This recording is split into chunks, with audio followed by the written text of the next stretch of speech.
Good morning everyone. Welcome back to my channel. Today in this video we will continue the chapter number 1, when, where and how. So let's move to the page number 105, the paragraph in literary source. Well, first I am going to read the paragraph. After that I will explain it. Literary sources include both the written and non-written, that is oral, records of the past. Most of the literary sources are handwritten, that are manuscripts. Manuscripts contain invaluable information about our past and tell us about the social custom, institution, classes, profession, religious beliefs and practices, etc. that prevailed in ancient times. Some of them describe economic, scientific, and political development, thus offering fresh insight into the past that no other source does. These texts have been written in Sanskrit, Pali, Prakrit, or Tamil that are now preserved mostly in monastery or libraries. Well, in this paragraph, we have all studied that about literary source. That literary source, it is a type of source that provides us information about a past event in written form, and both the literary source include both written and non-written. Non-written, that means oral records of the past, and most of the literary sources are handwritten, that we call manuscripts.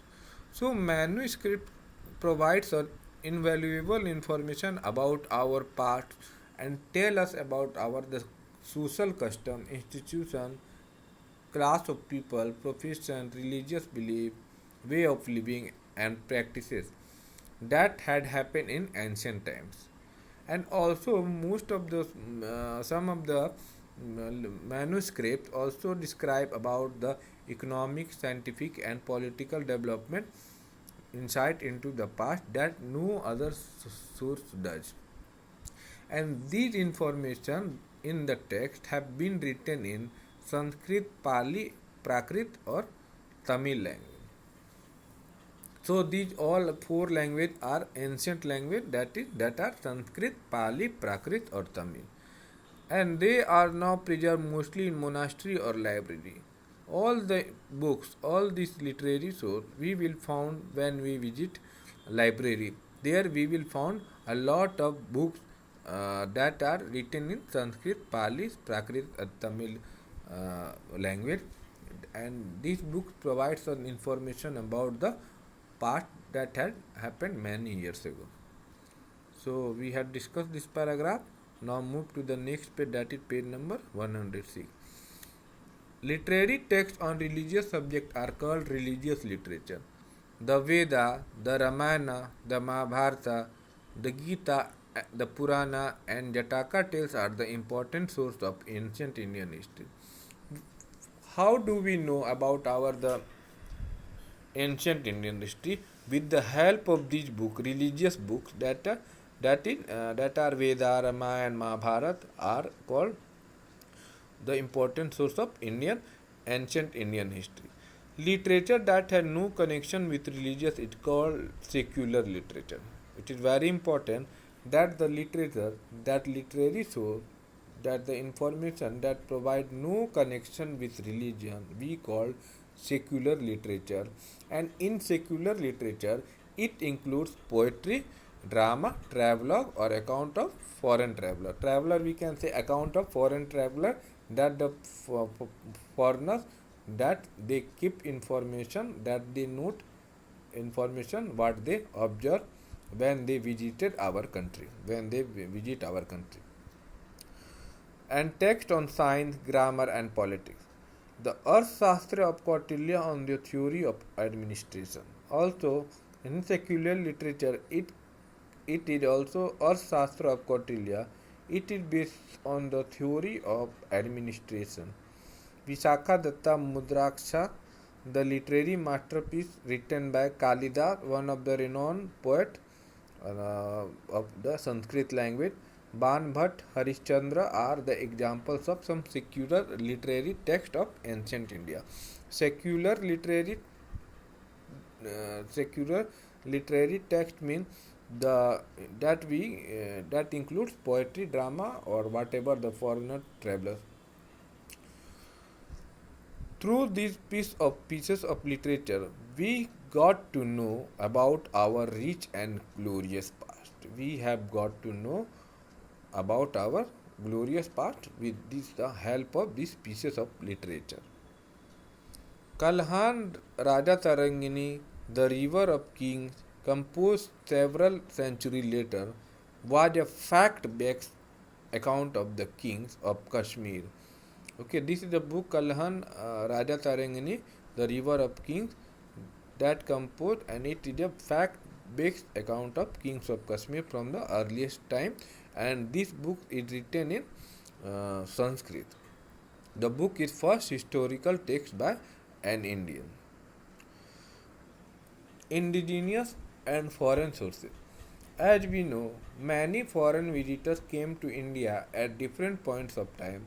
They closely observed the Indian way of living, tradition, practices, and people, and recorded their experience in the form of travelogue, memoirs, and accounts. Special mention can be made by the Indica by Megasthenes, who was a Greek ambassador in the court of Chandragupta Maurya. It provides information about the reign of Chandragupta Maurya, the Mauryan capital city of Patliputra, and the society at that time. So, as we know, many foreigners visitors, foreigners came to India at different points of time in early ancient period, and they closely observed that the way of living, how our people lived many years ago, that our tradition, practices, and the people, all the things they had recorded their experience in the form of travelogue, a form of a type of document recorded in the book. That we some of the most important person foreigner that we name is Megasthenes. Megasthenes had written a book named Indica. Megasthenes, who was a Greek ambassador in the court of Chandragupta Maurya, and it provides important information about the reign of Chandragupta Maurya. When we will study about Chandragupta Mauryan Empire, we will come to know about the ruler named Chandragupta Maurya and the Megasthenes who had written his book, who had also a Greek ambassador in the Mauryan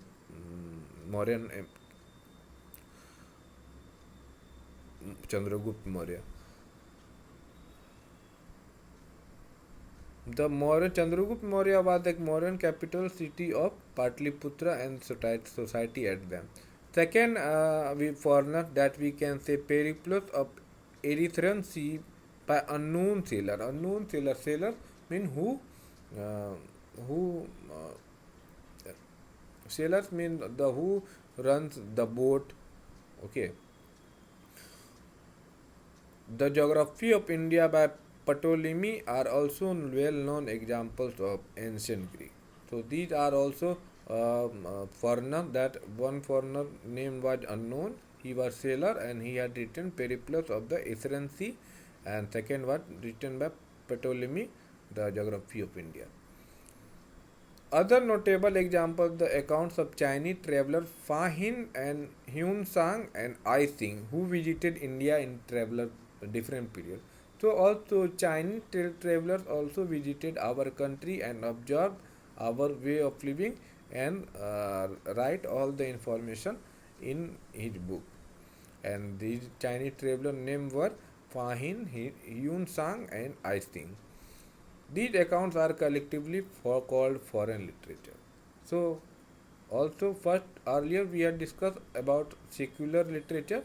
Now we are discussing about foreign literature. Foreign literature, that means the foreign who visited our country to to observe the our way of living, about our tradition, custom, belief, way of living. These accounts, on the other hand, we have a bulk of literary texts written by India, which we call indigenous literature. Indigenous literature means the literature that had written from our people, okay, local people.